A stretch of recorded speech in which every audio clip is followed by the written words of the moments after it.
Hello and welcome once again to Rewind. I'm Kamal Santamaria. Since Al Jazeera English launched back in 2006, we've been adding to our collection of award-winning films year by year. And here on Rewind, we're showcasing some of them once again. Today, it's a 101 East film about the abnormally high suicide rate among young Indigenous Australians. Each year, more than 100 Aboriginals choose to end their lives. They are twice as likely to commit suicide as other Australians. In Kimberley in Western Australia, tree stumps are used to mark the site of a suicide. And programs based on ancient rituals have been developed to try to help young people find their way. From 2012, this is Australia's Lost Generation.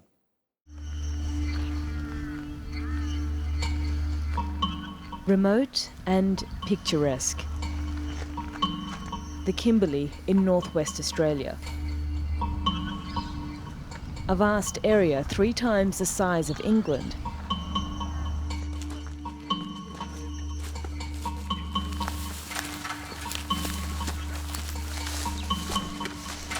These are the traditional lands of the UNGURR Rangers. Their job, to take care of the land. These Indigenous Rangers are using their bush skills for a biodiversity study.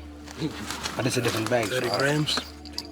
You get a sore ease puller. Yeah, they fight all the time. You want to hold it? Measure his tail. But recently, these rangers have had to acquire a new set of skills. It was a course like to respond to suicide. Lloyd Nolgit's younger brother hung himself last year. The suicide sparked the UNGURR Rangers to take up a suicide intervention course. I lost my little brother to suicide last year. We had my birthday. We just had a family barbecue and lost my little brother. He was 14 years old. MOWANJUM has a population of 350 people and is about 8 kilometres away from the town of Derby. It's situated in the Kimberley. The week before we arrived, there had been another 5 suicides in the region. It's taboo to talk about death in the Aboriginal culture, to even say the name of someone who's passed away. But we've been invited to speak with people in the community of MOWANJUM. There's been more suicides there than anywhere else in the Kimberley region. Just about every single family has been touched by a suicide.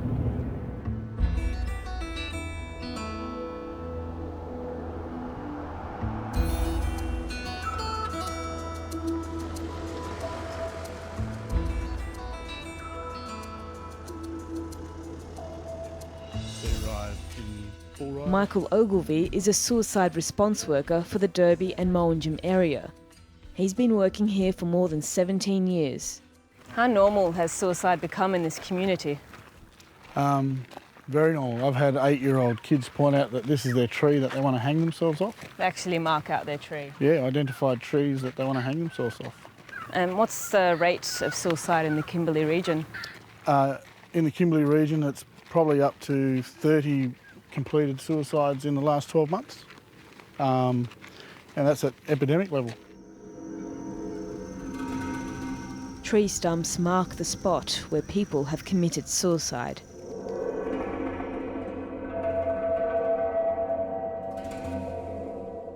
Serving as an eerie reminder of the untimely deaths. Families cut it down because they don't want to see it. Brings back bad memories about that night. EDMUND JUNGINE's best friend killed himself here a few months ago.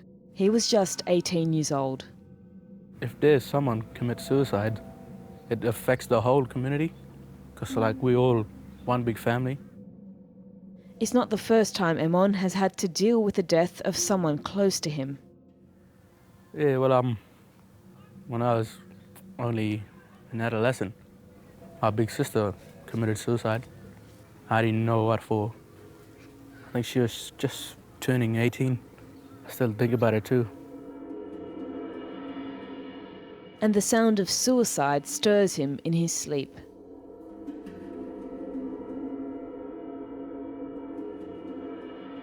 I just like hear people shouting in the night, saying, somebody help, this person wanna commit suicide or hang themselves.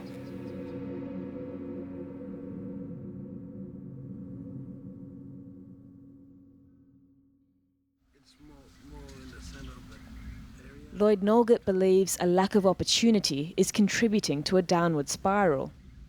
There's nothing there for them but alcohol and drugs. There's nothing exciting or good for them to enjoy. Michael OGILVIE takes us to a popular spot where adults and children go to drink alcohol. Kimberley's alone, they drink 3 times as much alcohol than anywhere else in Australia. You know, a normal sitting for the boys to have a drink is 90 cans of beer.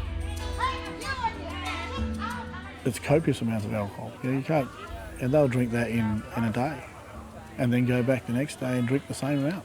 They'll spend their whole wage on alcohol and not even flinch.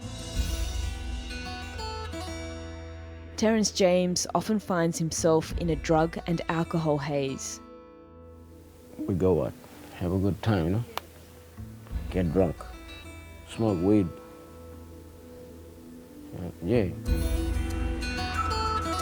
A few years ago, when he was high and depressed, Terrence tried to hang himself. Is it here that it happened? Yeah, I was walking here, you know, with a rope. He takes me to the site of his suicide attempt. Came through here. To help me understand how he was feeling that day. It was getting dark again, you know? The sun was going down. I don't know, I was wasted, drunk and just on it. And my mind, I just go blank, you know? The day now when I went over here to, wanted to hang myself, I was getting wild. I don't know, just like nobody didn't worry about me, you know? And I was a bit hurt, you know, in myself.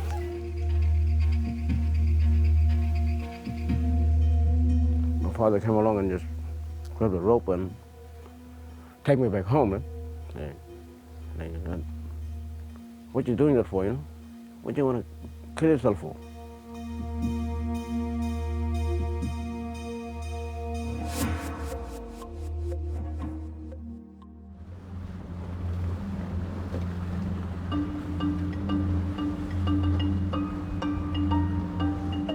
We're in the Northern Territory, where the youth suicide rate is 3.5 times the national average.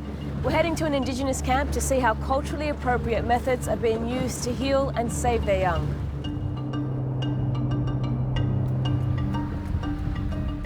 David Cole runs BALUNU, which means creation in the local language. It's about giving the kids a safe place and a culturally appropriate place to just have some time out, get away from things, clear their mind, share some tools with them, give them some seeds of understanding and basically help them work through the challenges they got and give them a safe place to just let things go. And how is it culturally appropriate? The biggest aspect of the program is cultural reconnection. It's getting the kids to build their self-esteem and pride through identity and culture, and that's the key component to the program.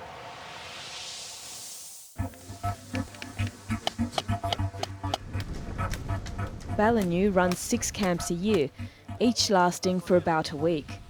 At this one, 9 high-risk youths are being put to task. Making traditional weapons to help reconnect them to their ancient culture. Drawing on more than 40,000 years of history. With traditional dance.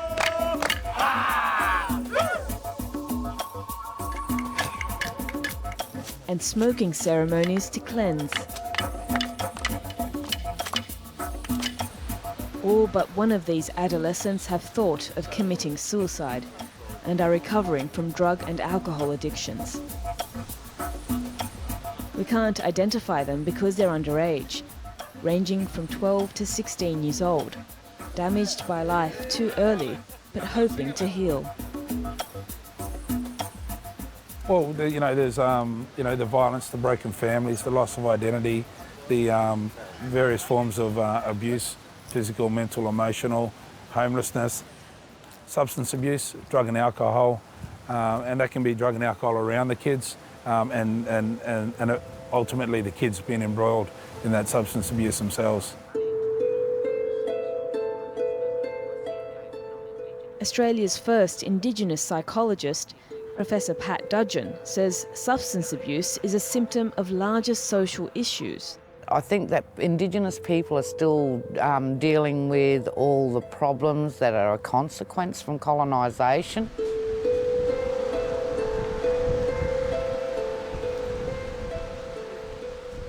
All of that pain has been left unattended and just manifested through the generations.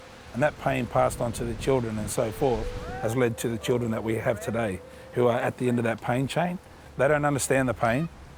They don't understand where it comes from. And they don't understand why they must endure such pain.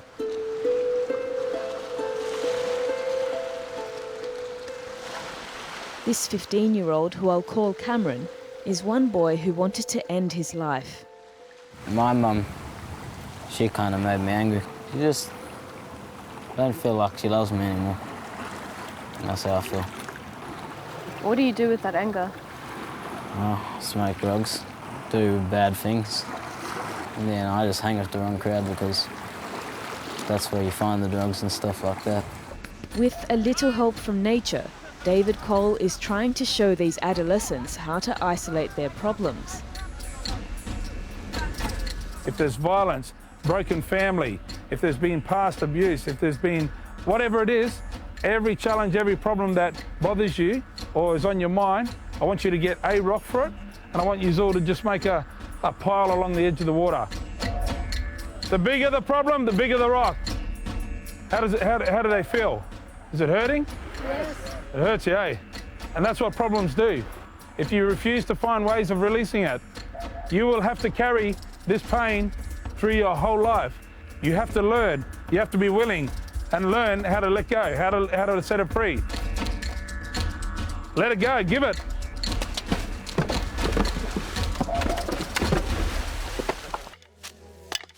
Young people need to be given messages that their culture's important and being shown cultural activities and feel that they're part of a community and a cultural community. So we're only going to do a small healing session, a meditation and just a smoking to finish for our last night. This is the Healing Circle, an Indigenous version of a counselling session. We're just going to go through a very basic breathing meditation technique. In accordance with Aboriginal custom, the young boys aren't forced to speak at the Healing Circle, but they're encouraged to. Yeah, I just want to thank all the uncles for making it a fun time out here. First time I had for a while.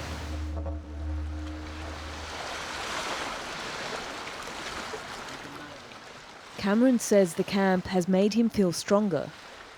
I came on the camp to heal and be more confident about myself and respect others and myself. So learn a bit more about my culture. The challenge lies in keeping these boys on track after they leave the BALUNU camp. It's really hard. It's hard for us because probably about 30% of the kids are our extreme high-risk area, and they're the kids who tend to be deeply embroiled in substance abuse and the ones who are looking at suicide as an option to escape. So with our lack of resources and lack of appropriate funding and support, we can't do adequate follow-up. MARION SCRYMGOUR is an outgoing state minister in the Northern Territory government. She's sceptical that money from a controversial federal government package is reaching Indigenous communities. Under the NT, the Northern Territory Emergency Response, there was nearly $3 billion. That's significant taxpayers' money that's gone into what people think has gone into these communities. A lot of the money is spent on bureaucrats, consultants and other people fly in, fly out from these communities. There is very little money that goes into programs and for working with families, working with communities so that they can build and start dealing with the trauma. She says she's leaving politics because she doesn't believe it's helping Aboriginals enough. How can I sit in this job any longer doing what I'm doing when we've got 8, 10-year-olds, young kids killing themselves? It's clear something is wrong. Our communities have got to start taking some strong stands because there's not going to be a generation left if they don't do it. We're heading east of Darwin to the picturesque and largely Indigenous Arnhem Land. Just a few years ago, the community of Ski Beach had one of the highest rates of suicide per capita in the world. At its highest point, a group of elderly ladies decided to take matters into their own hands.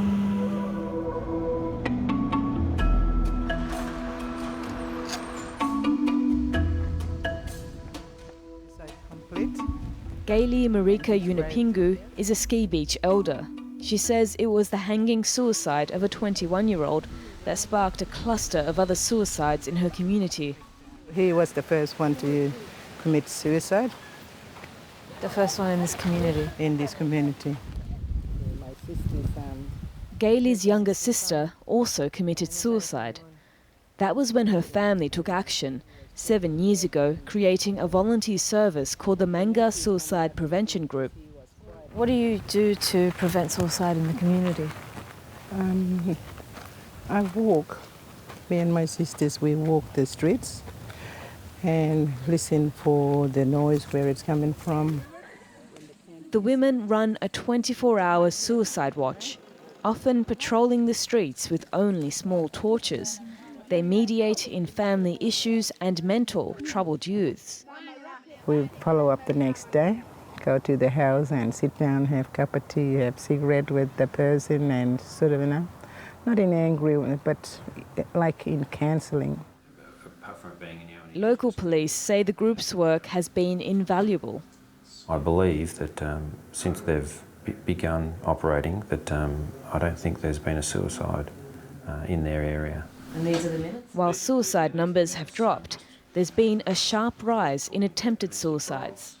Looking at the figures from, say, 2002 to 2008, where there was 40-odd, to now, in just this 2-year period, 2.5 years, that there's 113. That's a significant increase. Shane Garawara's neck still bears the rope marks from his suicide attempt 2 weeks ago.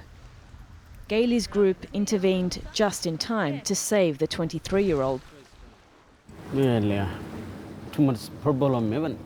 The reason I've been doing this was because my biggest problem is with alcohol. Once I start drinking alcohol, I start losing control. I would think things like, my family doesn't love me and I want to go hang myself. I want to change my life, a better life, so that I can spend time with my son, go hunting and fishing with him, and do good things.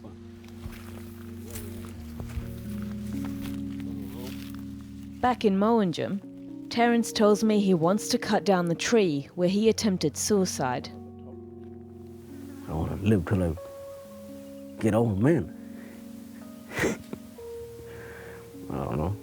To me, that's a step of someone going forward, a positive move, that they want to remove something, a symbol that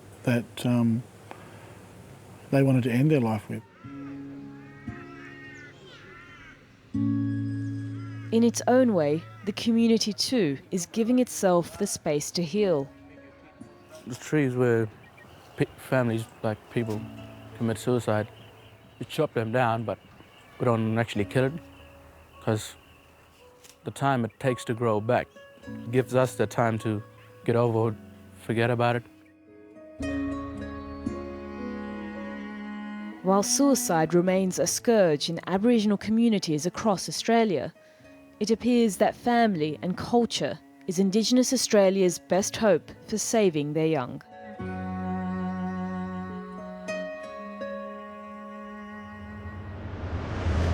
Australia's lost generation. So that was back in 2012, which leads us to ask, how successful have those schemes been in reducing the suicide rate? Well, we're joined now by psychologist Professor Pat Dudgeon, who you'll recognise from the film, a former commissioner of the Australian National Mental Health Commission.